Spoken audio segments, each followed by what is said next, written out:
Hello everyone. तो last वाले lecture में अपन लोगरिथमिक फंक्शन डिस्कस कर रहे थे। अब उसी को आगे कंटिन्यू करते हैं।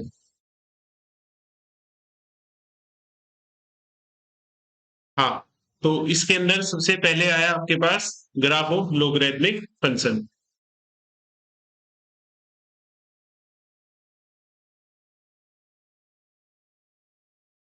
तो ग्राफ ऑफ लोगरिथमिक फंक्शन, उससे पहले आप ये देखो y is equal to log a base x।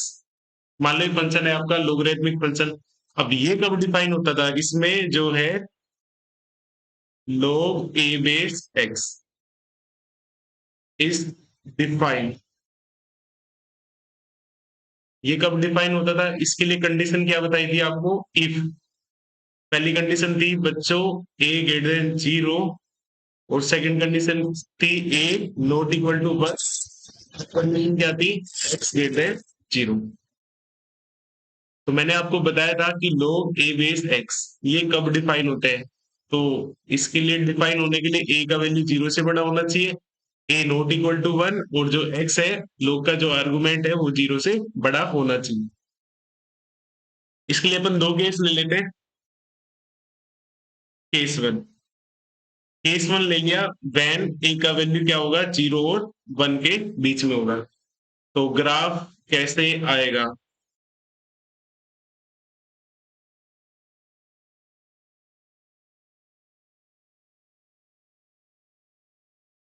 ये मान लो एक्स एक्सिस हो गया, और ये वाला आपका वाई एक्सिस हो गया, और ये हो गया ओरिजिन।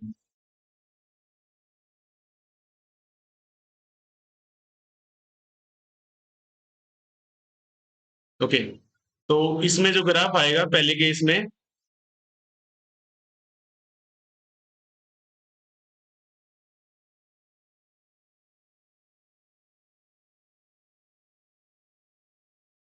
इसमें ग्राफ इस टाइप से आएगा। ठीक है, ये पॉइंट क्या हो जाएगा? ये पॉइंट हो जाएगा वन कोमा जीरो। इसको डायरेक्ट याद रखना है, जब बेस जीरो और वन के बीच में होगा तो y equal to log x का ग्राफ ये होगा। अच्छा, ये कैसा फंक्शन है? ये डिक्रीजिंग फंक्शन है, डिक्रीजिंग फंक्शन। अब आप बोलोगे सर ये डिक्रीजिंग फंक्शन क्या होता है? x का वैल्यू बढ़ाओ, उसके करस्पॉन्डिंग y का वैल्यू क्या है? y का वैल्यू घट रहा है, तो ये कैसा हो गया? डिक्रीजिंग फंक्शन हो गया।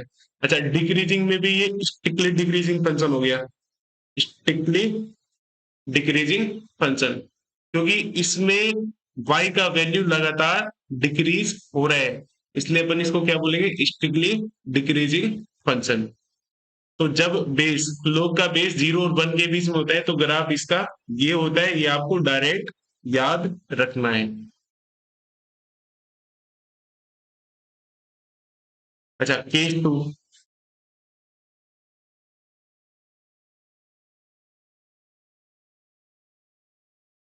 हाँ,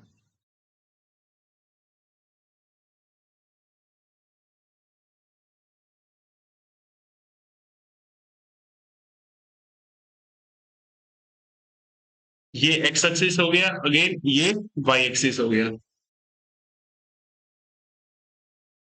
इसमें जो ग्राफ आएगा, केस टू में क्या लिया? केस टू में ले लिया कि जो है बेस बेस वन से बड़ा है। केस टू में क्या ले लिया? बेस वन से बड़ा है। अब देखो, पहला केस तो हो गया जीरो और वन के बीच में, दूसरा क्या हो गया? जब बेस वन से बड़ा है, ये आपका ओरिजिन हो गया। तो ग्राफ इस बार कैसे ही आएगा?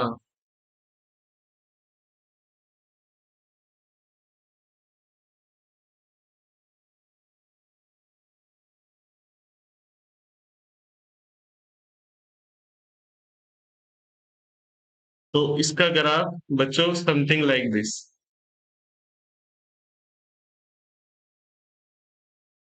इसका ग्राफ इस टाइप से बनेगा, अगेन ये पॉइंट तो वन कोमा जीरो फिक्स है।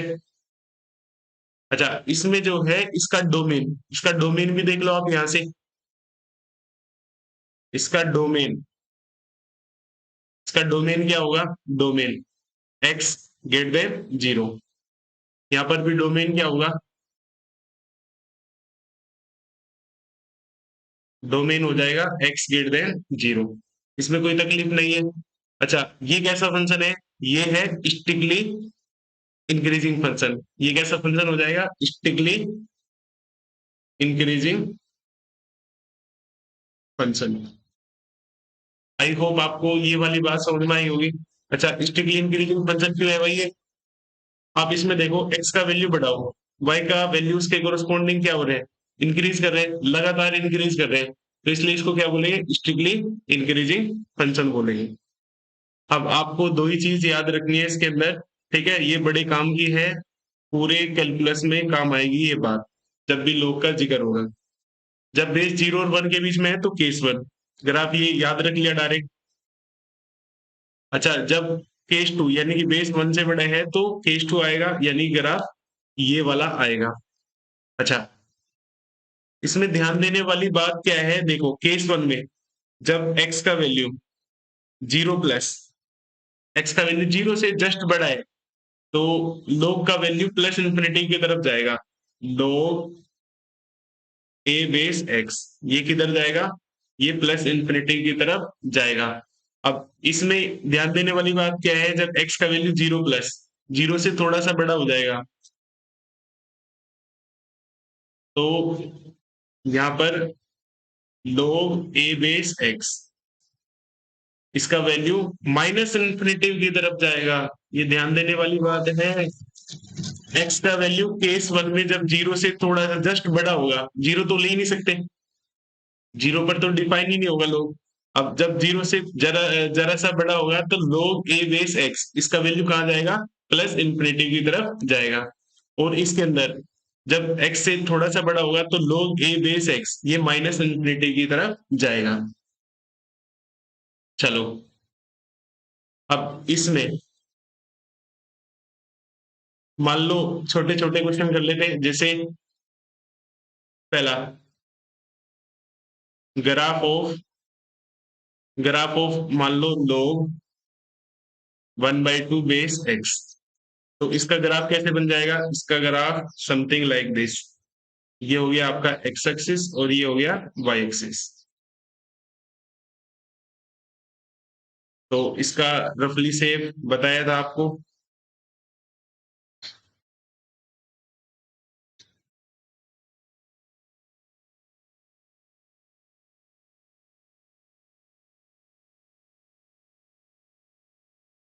तो ये इसका ग्राफ हो गया किसका? log 1/2 बेस और जो है x, log 1/2 बेस और x, इसका ग्राफ हो गया।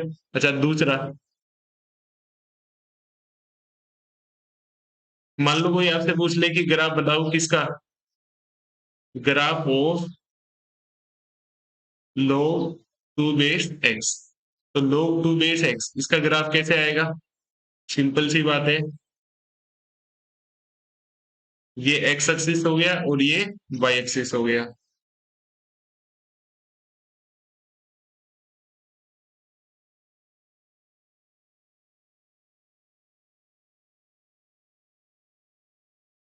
तो बच्चों, अगेन ये वाला पॉइंट क्या होगा? ये वाला पॉइंट तो 1,0 होगा, 1,0।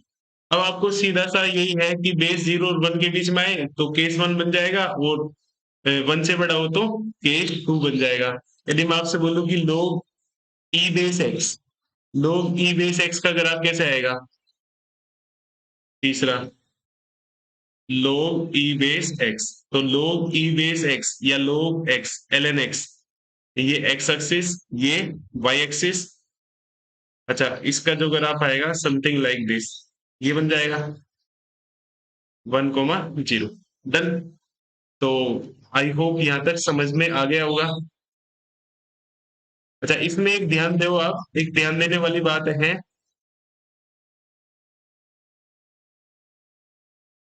अब जैसे पहले वाला डिक्रीजिंग फंक्शन है, यहां पर मैंने दो वैल्यू ले ली।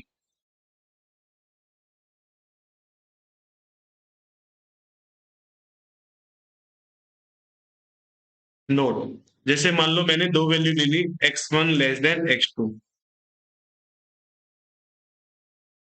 x1 लेस देन x2 ले लिया। अब डिक्रीजिंग फंक्शन है log a बेस x1 और log a बेस x2। अब वैल्यू किस पर ज्यादा आएगा, x1 x2 से छोटा है, तो मान लो यहाँ पर है कहीं x1 और इधर है कहीं x2, तो कॉमन सेंस है कि x1 पर वैल्यू ज्यादा आएगा, x1 पर वैल्यू क्या होगा, ज्यादा आएगा। तो स्टिकली डिक्रीजिंग फंक्शन के लिए इनइक्वालिटी का साइन क्या हो जाता है, रिवर्स हो जाता है। यानी केस वन में यहाँ पर आर्गुमेंट में क्या है, x1 लेस देन x2 है, तो लोग की वैल्यू में क्या होगा, लोग x1 ग्रेटर देन आएगा लोग x2। आप ग्राफ से देख भी सकते हो, x1 पर वैल्यू पॉजिटिव आएगा और x2 पर वैल्यू कौन सा आएगा, नेगेटिव आएगा। तो कॉमन सेंस है कि पॉजिटिव वैल्यू नेगेटिव वैल्यू से तो बड़ा ही होगा। अच्छा, इसके अंदर कहानी कैसी बनेगी, इसके अंदर यहां पर लिख लेते हैं इसको, x1 लेस देन x2 है, मान लो x1 क्या है, x2 से छोटा है। अब x1 x2 कहीं पर भी हो सकते हैं, मान लो ये x1 हो गया और सपोज करो ये आपका x2 हो गया, तो यहाँ पर x1 पर जो वैल्यू आएगा और x2 पर जो वैल्यू आएगा,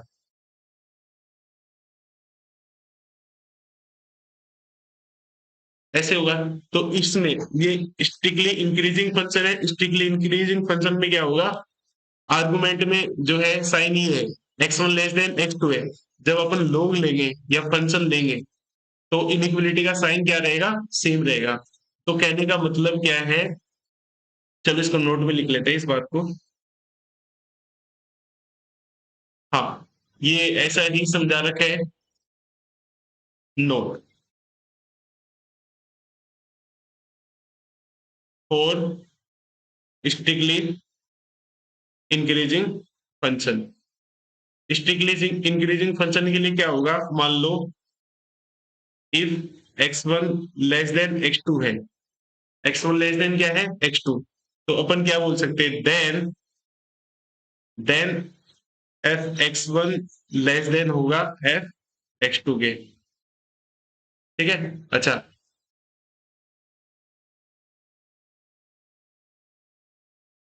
इस बात को ऐसे भी बोल सकते हैं अपन, स्टिकली इंक्रीजिंग फंक्शन के लिए x1 लेस देन x2 है, तो फंक्शन की वैल्यू में क्या होगा। अच्छा, स्टिकली इंक्रीजिंग फंक्शन कैसा होगा, जैसे मान लो ये हो गया स्टिकली इंक्रीजिंग फंक्शन लाइक दिस, ये आपका एक्स एक्सिस हो गया, इसका मैंने दो पॉइंट लिए x1 और जो है दूसरा पॉइंट लिया x2। अब यहाँ पर x1 लेस देन x2 है, तो ये कॉमन सेंस है कि x1 पर वैल्यू ज्यादा आएगा, सॉरी कम आएगा, और x2 पर वैल्यू कैसा आएगा, ज्यादा आएगा। देन वाई से वर्सा इज ऑल्सो ट्रू, कि मान लो एफ एक्स वन पर वैल्यू छोटा है एफ एक्स टू पर जो वैल्यू आएगा, तो x1 लेस देन हो जाएगा x2। दूसरी बात, four strictly decreasing function. Strictly decreasing function के लिए क्या होगा, मान लो x1 लेस देन x2 है, तो इस बार जो है साइन पलट के आएगा, एफ x1 पर जो वैल्यू आएगा वो बड़ा आएगा।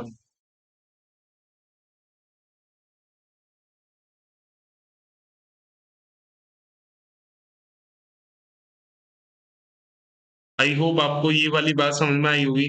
अच्छा, इसको ग्राफ से कैसे समझेंगे, जैसे मान लो स्ट्रिक्टली डिक्रीजिंग फंक्शन है लाइक दिस,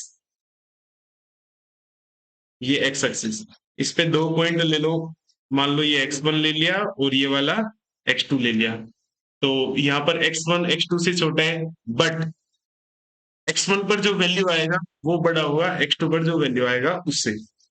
तो आपको दो ही बात याद रखनी है कि मान लो स्ट्रिक्टली इंक्रीजिंग फंक्शन है तो साइन सेम रहेगा इनइक्वालिटी का, और मान लो स्ट्रिक्टली डिक्रीजिंग फंक्शन है तो साइन पलट के आएगा। साइन पलट के आएगा इस बात का क्या मतलब है भाई, देखो यहाँ पर लेस देन का सिंबल था, यहाँ पर ध्यान दो आप, है ना, रिवर्स हो रहे, रिवर्स हो रहे, और इसमें यहाँ पर लेस देन का सिंबल था और यहाँ पर भी लेस देन का सिंबल है, तो ये सेम है, चेक कर सकते हो आप। अब लोग के अंदर, ठीक है, लोग के अंदर मान लो ये लिखा हुआ है लोग ए बेस एक्स, लोग ए बेस वाई, है ना, इससे छोटा है, तो यदि बेस 1 से बड़ा है तो स्ट्रिक्टली इंक्रीजिंग फंक्शन हो जाएगा, यानी सीधा सीधा क्या आएगा, x लेस देन y आएगा।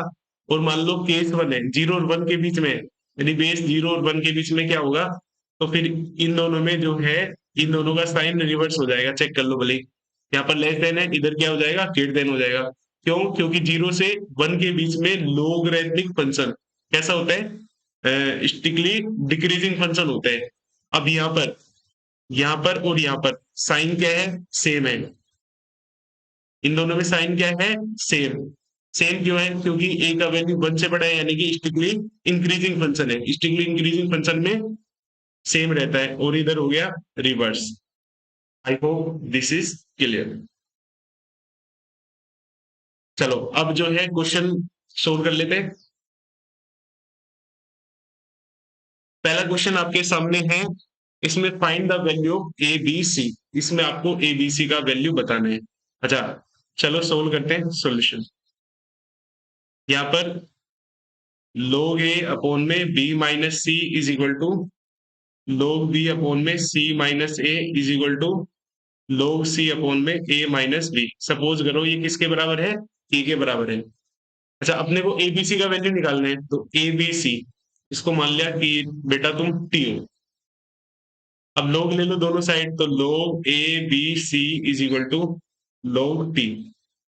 अब ये क्या हो गया, log a plus log b plus log c is equal to log t। ये हो गया।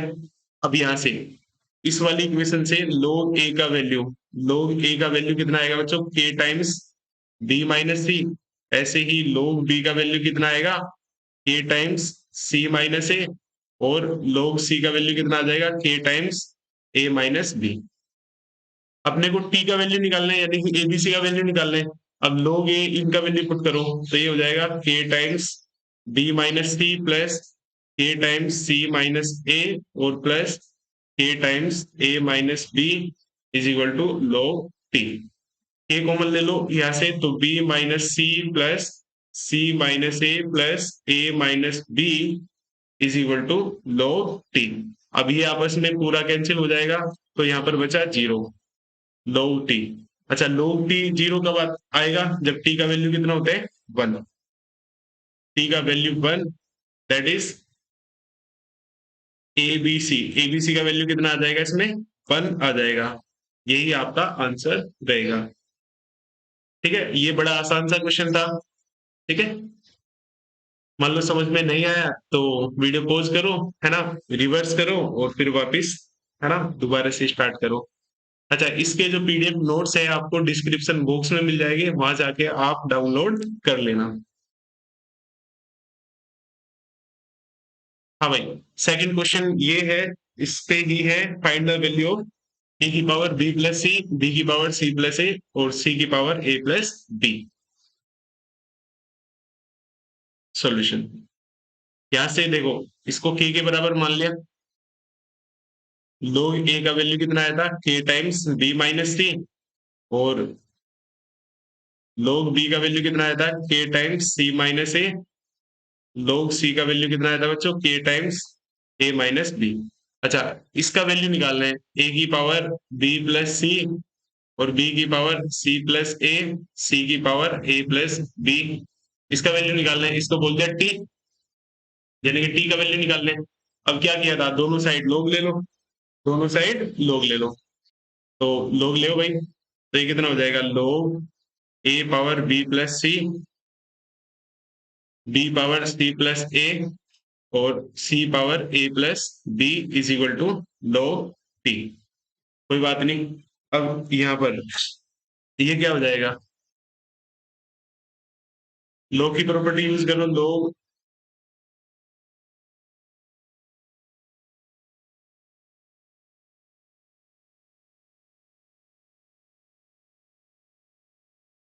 यहाँ तक आ गया। अब ये पावर स्टार्टिंग में आ जाएगी, यानी कि this will become B plus C log A plus C plus A log B plus A plus B log C is equal to log T. ये आ गया। अच्छा log a का वैल्यू पुट कर दो यहाँ से, log a का वैल्यू, तो b प्लस सी ये हो जाएगा k times b minus C plus c plus a, k times c minus a plus, और log c का वैल्यू कितना है a plus b, k times a minus b is equal to log t। k पूरे में से common ले लिया, इधर क्या बचेगा b square minus C square, और इधर C square minus A square, और इधर आएगा A square minus B square is equal to log t।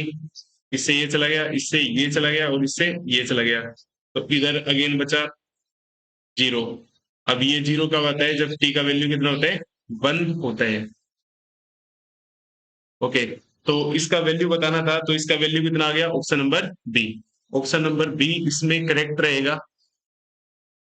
अब नेक्स्ट इस क्वेश्चन को सोल्व करते हैं, है ना। तो इसमें log m plus log n वाली प्रॉपर्टी लगाओ सीधी, तो ये क्या हो जाएगा log 3 बेस x प्लस 1, और यहाँ पर आएगा बच्चों x plus 3 is equal to 1। अच्छा 1 है, इसको क्या लिख सकते हैं, 1 को लिख सकते हैं log 3 बेस 3, ये लिख सकते हैं।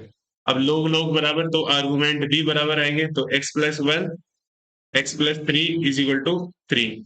चलो ये मल्टीप्लाई करो, X square plus 3x plus X plus 3 is equal to 3, इससे ये चला गया, तो X square plus 4x is equal to 0। X common लिया तो x प्लस 4 0, तो x का वैल्यू एक तो 0 आया और एक माइनस 4 आया। अब इसमें क्या होगा, देखो जीरो, जीरो पर तो कोई दिक्कत नहीं, जीरो पर ये भी डिफाइन होगा पहले वाला लोग, और ये भी डिफाइन होगा, तो जीरो तो चल जाएगा। अब जब -4 लेंगे, जब x का वैल्यू -4 लेंगे, तो -4 इधर क्या होगा, इसका आर्गुमेंट नेगेटिव आ जाएगा, ऐसे ही इसका आर्गुमेंट नेगेटिव आ जाएगा, तो x इज टू -4 रिजेक्ट कर देंगे, बिकॉज यदि अपन x इज टू -4 लेते हैं तो ये वाला लोग भी डिफाइन नहीं होगा और ये वाला लोग भी डिफाइन नहीं होगा। तो फाइनली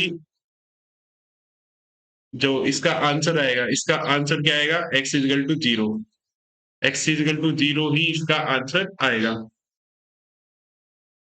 अच्छा इसमें आप ये जरूर चेक करें, लोगरिथमिक इक्वेशन के अंदर आगे जाके लोगरिथमिक इनइक्वालिटी आएगी कि आंसर डोमेन में होना चाहिए, डोमेन जरूर चेक करें, है ना। ओरिजिनल इक्वेशन को सेटिस्फाई करा के जरूर देखें कि जो है आपका आंसर ओरिजिनल इक्वेशन को सेटिस्फाई कर रहा है या नहीं। अब यहाँ पर देखो जीरो और -4 दो सोल्यूशन आ रहे, बट इसमें जो है एक ही सोल्यूशन सेटिस्फाई कर रहे हैं, तो दूसरा सोल्यूशन सेटिस्फाई नहीं कर रहे हैं। चलो सोल्व, इसको सोल्व करते हैं अगेन। अब इसको सोल्व करो तो ये कितना आएगा सॉल्यूशन, इस वाले को log को हटाओ तो ये कितना हो जाएगा log 4 base log 5 base x is equal to 2 की पावर 0। 2 की पावर 0 कितना होता है, 2 की पावर 0 होता है 1। अब इस वाले log को हटाओ तो ये कितना हो जाएगा log 5 बेस x 4 की पावर 1। अगेन ये वाला log हटाओ तो ये कितना हो जाएगा 5 की पावर 4, यानी कि x इज इक्वल टू कितना हो जाएगा 625। 625 है ना, तो x 0 से बड़ा होना चाहिए, तो 625 इसमें ऑप्शन में भी है, तो ये इसको सेटिस्फाई भी करेगा, आप भले ही चेक करके देख लेना। अच्छा तो ये सोल्व हो गया, बड़ा सिंपल सा क्वेश्चन था। नेक्स्ट नेक्स्ट क्वेश्चन आपकी स्क्रीन पे है सॉल्यूशन। सबसे पहले ये बाहर वाला, ये वाला लोग हटाएंगे, तो ये वाला लोग हटाएंगे तो क्या बचेगा 2 log 3 base 1 plus log 2 base 1 plus 3 log 3 base x, ये ब्रैकेट डन।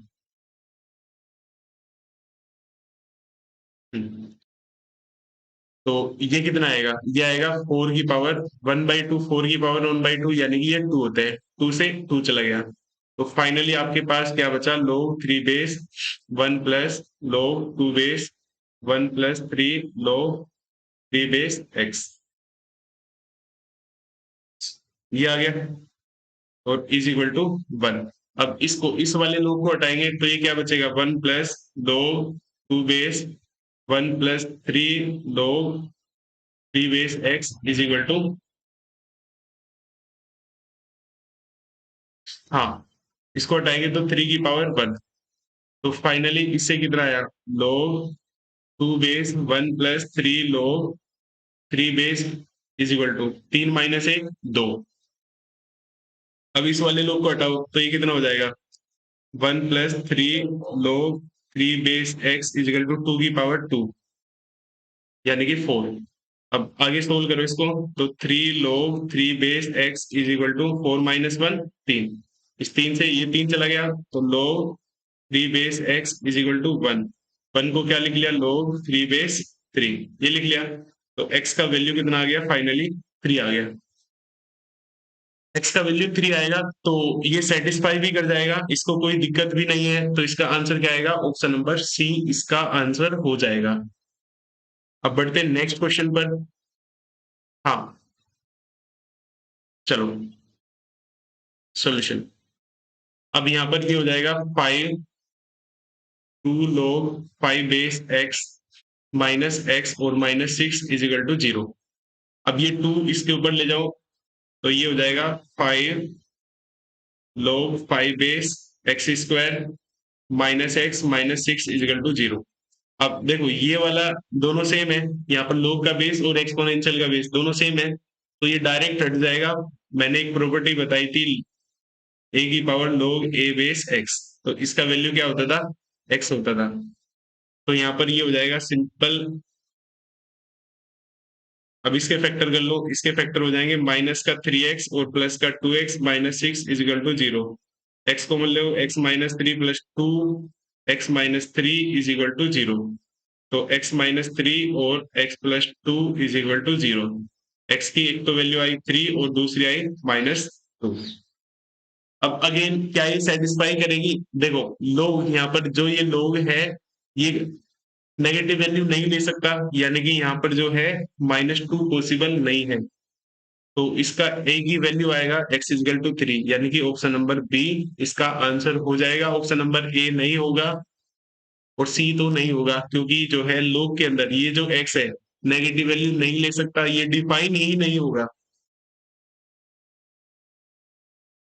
अच्छा इसमें ऐसा ही सेम क्वेश्चन ही आ गया, इसमें क्या होगा, 5 ओरिजिनल इक्वेशन ये थी, हमेशा ओरिजिनल इक्वेशन को सेटिस्फाई करा के देख रहे हैं, तो ये सेम बनेगा x square minus x minus 6। तो x की वैल्यू 3 और -2 वही आएगी, 3 और -2। अब इसमें यहाँ पर कोई दिक्कत नहीं है इन दोनों वैल्यू को, क्योंकि यहाँ पर जो इनपुट है लोग का इनपुट है एक्स स्क्वायर। अब जब x का वैल्यू 3 होगा तो एक्स स्क्वायर कितना होगा, 9 होगा। जब x का वैल्यू -2 होगा तो एक्स स्क्वायर कितना होगा, 4 होगा। यानी कि लोग के इनपुट को कोई भी दिक्कत नहीं है। तो इस बार इसका जो आंसर आएगा इस बार ऑप्शन नंबर ए आएगा। आई होप आपको बात समझ में आ गई होगी। जो ओरिजिनल इक्वेशन है, ओरिजिनल इक्वेशन है उसमें लोग का जो इनपुट है वो आपका एक्स स्क्वायर है, तो एक्स स्क्वायर पॉजिटिव रहेगा, तो इन दोनों वैल्यू के लिए कोई भी दिक्कत नहीं होगी, ये दोनों सेटिस्फाई कर जाएंगी। अब चलते हैं नेक्स्ट क्वेश्चन पर। हाँ सॉल्यूशन। अब log m minus log n तो क्या हो जाएगा, log m upon n, right बच्चों। अब log 4 बेस 8 माइनस इस 2 को लिख लो आप, 2 को क्या लिखोगे, इसको लिख लो ट्वाइस ऑफ log 4 बेस 4 ये लिख लिया। यानी कि इसको लिख सकते हैं 4 8 माइनस log 4 बेस 4 का स्क्वायर। अब log m minus log n तो log 4 बेस 8 अपॉन में ये कितना हो जाएगा, 4 का स्क्वायर 16, यानी कि log 4 बेस 1 अपॉन में 2। और इधर क्या है, log 4 base x plus 3 upon में x माइनस 1।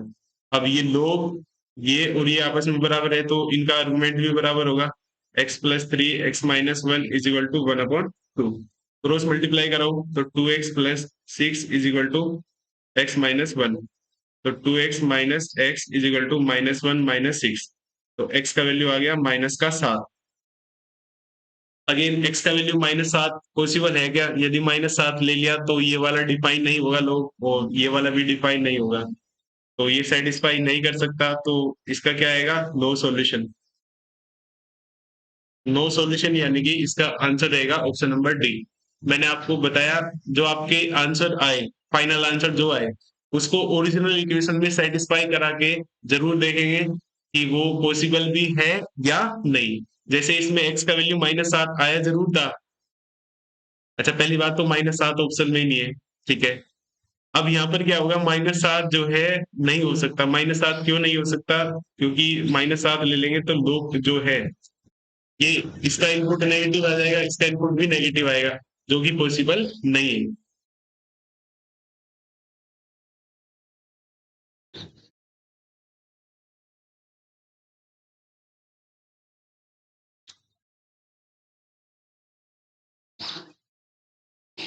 हाँ, अब नेक्स्ट क्वेश्चन पर चलते हैं। The sum of all the solution to the equation. इस इक्वेशन के जितने भी सॉल्यूशन है उन सब का सम आपको बताना है।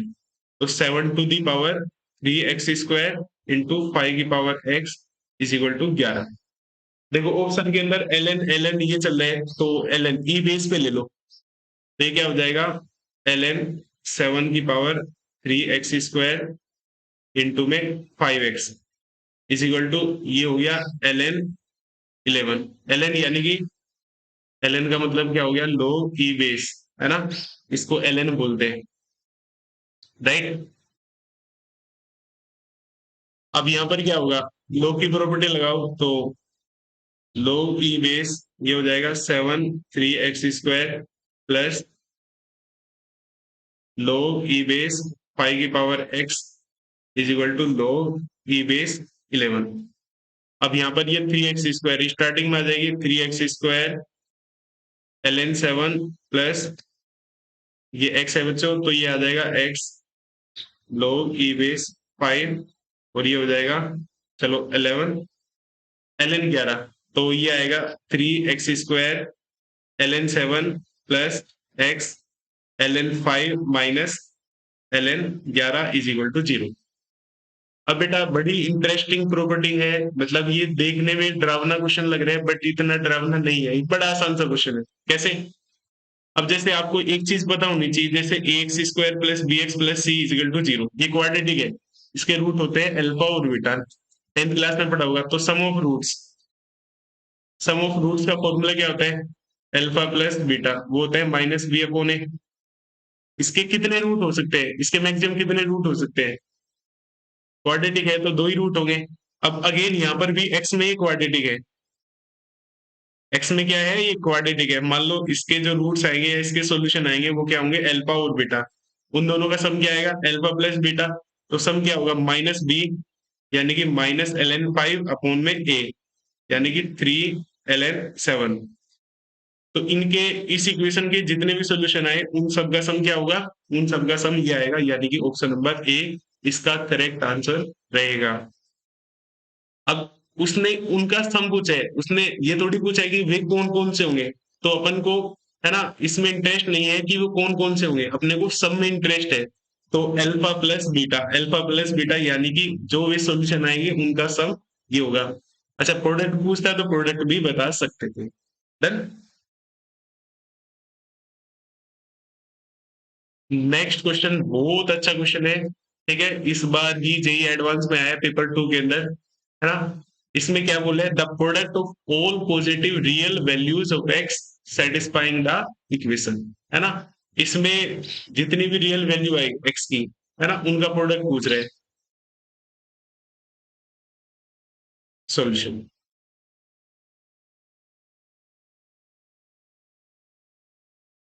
हाँ, अब दोनों तरफ यहाँ पर देखो, ये 5 log बेस 5x, यानी कि log x विद बेस 5, तो एक काम करो, दोनों साइड log ले लो विद बेस 5, तो log 5 बेस x की पावर 16 log 5 बेस x इसका क्यूब, और -68 log 5 बेस x, ये कितना आएगा बच्चों, ये आएगा log 5 बेस 5 की पावर -16, ये आएगा।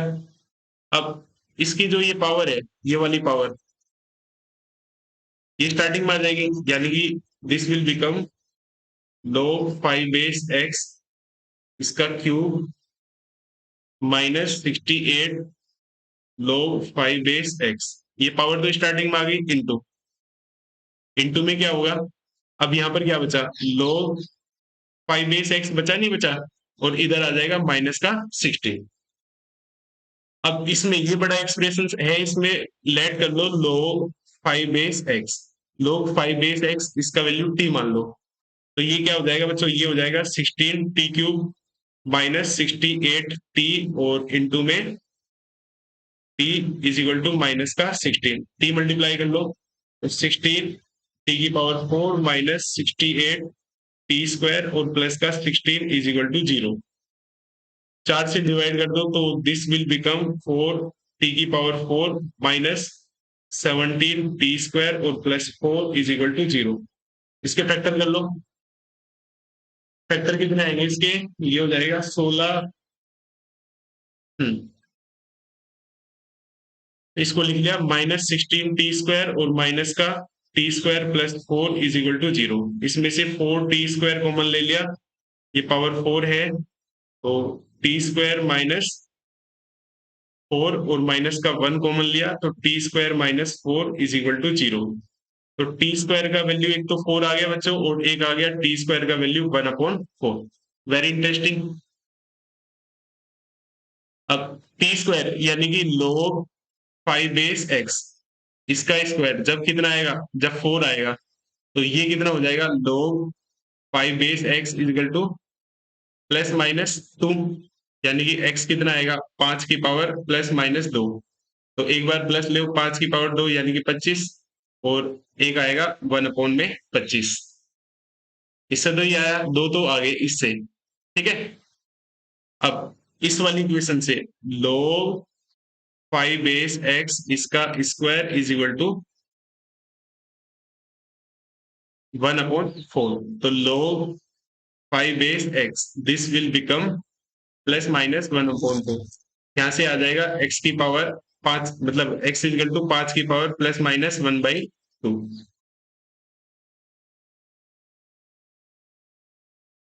तो x का वैल्यू कितना आएगा, x का वैल्यू एक तो आ जाएगा 5 की पावर 1/2, और दूसरा क्या आएगा 5 की पावर माइनस 1/2।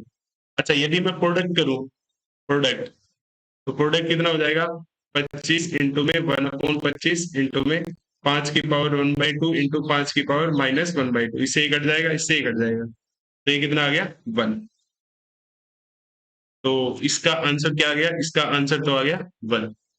अच्छा, ये बड़ा आसान क्वेश्चन है, इसका एक दूसरा मेथड और है, एक दूसरा मेथड और है थ्योरी ऑफ इक्वेशन से, उससे भी कर सकते हैं।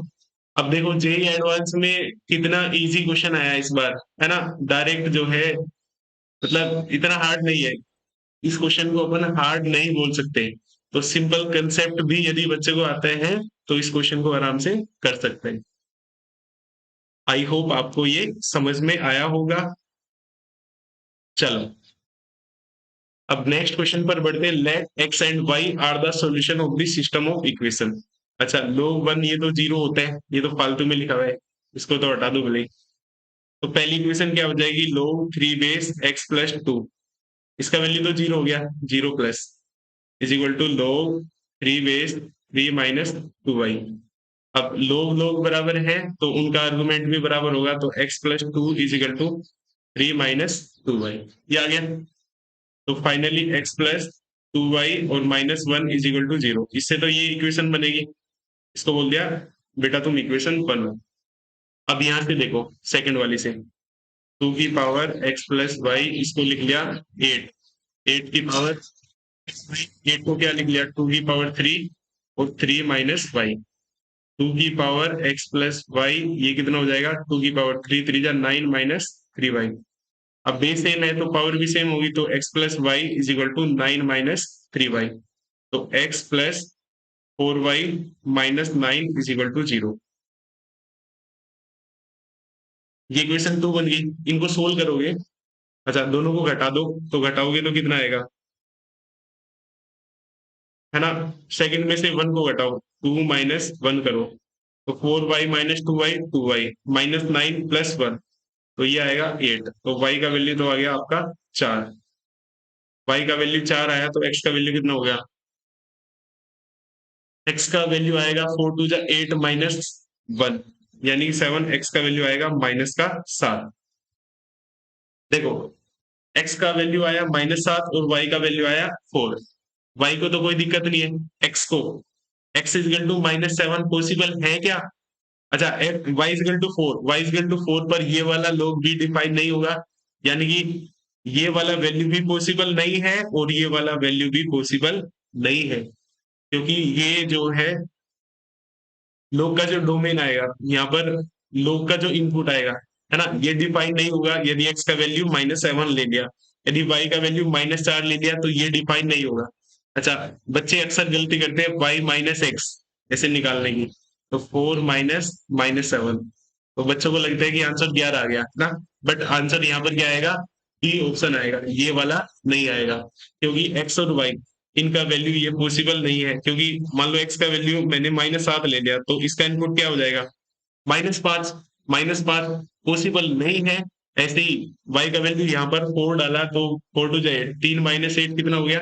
3 माइनस 8 हो गया माइनस का 5। तो y इज टू 4 के लिए ये वाला डिफाइन नहीं होगा, तो इसका आंसर क्या आएगा? Option number D. अच्छा, ये हो ही गया। नेक्स्ट क्वेश्चन, आज के सेशन का लास्ट क्वेश्चन है शायद ये। The solution x of the equation would lie with in which of the given range. चलो, log m minus log m, तो ये क्या हो जाएगा? log 4 बेस 3x+7 और divided by x minus 5 is equal to क्या बनेगा बच्चों? 2 बनेगा। अच्छा, 2 बनेगा, इसमें तो कोई दिक्कत नहीं है, ठीक है। अब लोग हटा लो, तो 3x+7 अपॉन में x minus 5 is equal to 4 की पावर 2, 4 की पावर 2 यानी कि 16। अब ये कितना होगा? 3x+7 अपॉन में x minus 5 is equal to 16, cross multiply कर लो। 3x+7 is equal to 16 into में x माइनस 5, तो 3x+7 is equal to 16x minus 80, तो 16x minus 3x is equal to 80+7, तो फाइनली कितना आ गया? 13x इज इक्वल टू 87, तो x आ गया 87 अपॉन में 13, तो x क्या आएगा? 6 पॉइंट समथिंग आएगा, x का वैल्यू 6 पॉइंट समथिंग आएगा। अब वो बोले कि x का वैल्यू कौन से इंटरवल में लाई करता है, तो 6 पॉइंट समथिंग इसमें तो नहीं आएगा, इसमें भी नहीं आएगा, इसमें भी नहीं आएगा, तो किस में आएगा? ऑप्शन नंबर सी में आएगा, तो ऑप्शन नंबर सी इसका करेक्ट आंसर हो जाएगा। तो आज का सेशन यहीं पर समाप्त होता है। Thanks for watching.